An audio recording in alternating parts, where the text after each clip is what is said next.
It's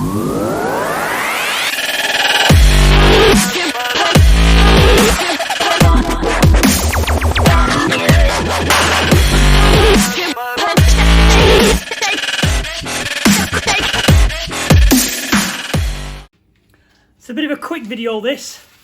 Yeah, quite excited about this one.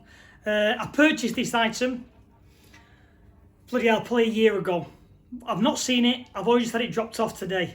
I purchased it during lockdown. Now, this to me is very, very rare. I've only ever seen one ever. I've never seen another one.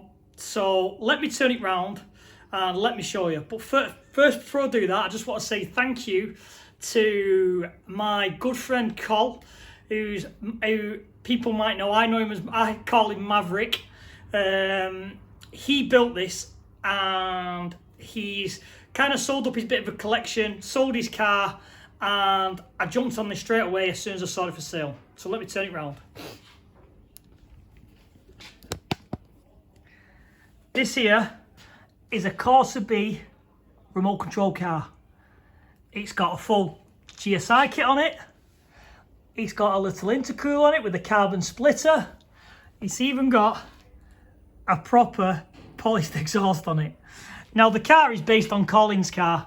He had a very, very, very clean Corsa turbo, and obviously the reg plate shows what it was, and he ended up selling up and moving on to new things.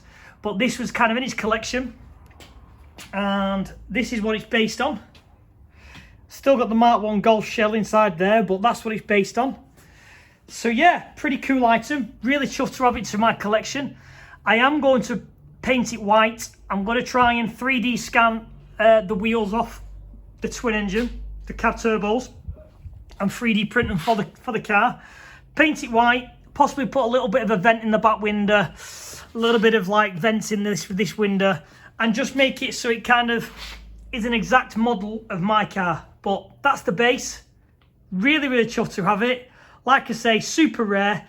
It wasn't cheap for just an ornament that's going to be sat around, but I had to have it. So, just a quick one. Wanted to show you that. Again, more peculiar little items that are turning up for the Vauxhall fans. So yeah, keep on watching, like and subscribe. See you on the next one.